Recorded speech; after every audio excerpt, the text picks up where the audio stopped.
India ఖాతాదారులను లక్ష్యంగా చేసుకుని సైబర్ నేరగాళ్లు కొత్త రకం దోపిడీకి తెరలేపారు. వాట్సాప్, సోషల్ మీడియా ద్వారా వేదికల ద్వారా ఒక ప్రమాదకరమైన సందేశం వైరల్ అవుతోంది.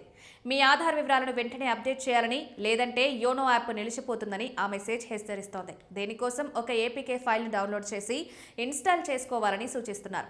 ఈ వార్తతో ఆందోళన చెందిన వినియోగదారులు నిజానిజాలు తెలుసుకునే ప్రయత్నం చేయగా ప్రభుత్వ అధికారిక సంస్థ PIB రంగంలోకి దిగి ఇది ముమ్మాటికి నకిలీ సమాచారమని తేల్చి చెప్పింది. హ్యాకర్లు పంపే ఈ ఏపీకే ఫైల్స్ చాలా ప్రమాదకరమైనవి. వీటిని ఫోన్లో ఇన్స్టాల్ చేసిన వెంటనే అవి మీ వ్యక్తిగత సమాచారాన్ని దొంగిలిస్తాయి. ముఖ్యంగా కెమెరా, మైక్రోఫోన్, SMS వంటి వాటిని నియంత్రించే అనుమతులను మనం తెలియకుండానే ఇచ్చేస్తాం. దీనివల్ల మనకొచ్చే OTPలు నేరుగా నేరగాళ్లకు కనిపిస్తాయి. బ్యాంక్ ఖాతా వివరాలు, పాస్వర్డ్లు వారి చేతుల్లోకి వెళ్లడం వల్ల సెకండ్ల వ్యవధిలోనే మన సొమ్ము మాయమవుతుంది. ఇలాంటి లింక్స్ పై క్లిక్ చేయడం అంటే దొంగలను మన ఇంట్లోకి ఆహ్వానించడమే అని నిపుణులు హెచ్చరిస్తున్నారు. ఈ వ్యవహారంపై స్టేట్ బ్యాంక్ ఆఫ్ ఇండియా తీవ్రంగా స్పందించింది. తమ బ్యాంక్ ఎప్పుడూ SMS లేదా వాట్సాప్ ద్వారా యాప్లను డౌన్లోడ్ చేయమని కోరదు. ఆధార్ వివరాల అప్డేట్ కోసం ఎలాంటి లింకులు పంపదు.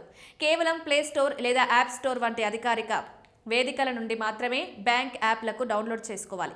నకిలీ లింక్లు క్లిక్ చేసి ఆర్థికంగా నష్టపోవద్దని తన ఖాతాదారులకు సూచించింది. ఏదైనా సందేహం ఉంటే నేరుగా బ్యాంకు శాఖను సంప్రదించడం ఉత్తమ మార్గం.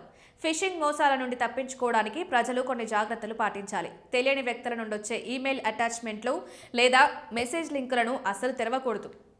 పంపిన సందేశంలో అక్షర దోషాలున్నాయా లేదా అని గమనించాలి. వెబ్సైట్ అడ్రస్ సరిగా ఉందో లేదో తనిఖీ చేయడం అవసరం. బ్యాంకులు ఎప్పుడూ వ్యక్తిగత రహస్య సమాచారాన్ని అడగవనే విషయాన్ని గుర్తుంచుకోవాలి.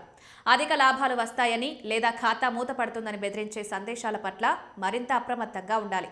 ఒకవేళ మీరు ఇప్పటికే ఇలాంటి మోసపూరిత లింకులు అందుకుంటే వెంటనే పోలీసులకు సమాచారం ఇవ్వాలి. సైబర్ క్రైమ్ హెల్ప్ లైన్కు ఫోన్ చేసి ఫిర్యాదు చేయవచ్చు. SBI వారి అధికారిక ఈమెయిల్ అడ్రస్కు ఈ సమాచారాన్ని పంపాలి. సైబర్ క్రైమ్ వెబ్సైట్ ద్వారా కూడా ఆన్లైన్లో కేసు నమోదు చేసే అవకాశం ఉంది. మనం అప్రమత్తంగా ఉంటేనే కష్టార్జితాన్ని కాపాడుకోగలం. సాంకేతికతను వాడేటప్పుడు కనీస అవగాహన కలిగి ఉండటం నేటి కాలంలో చాలా ముఖ్యం.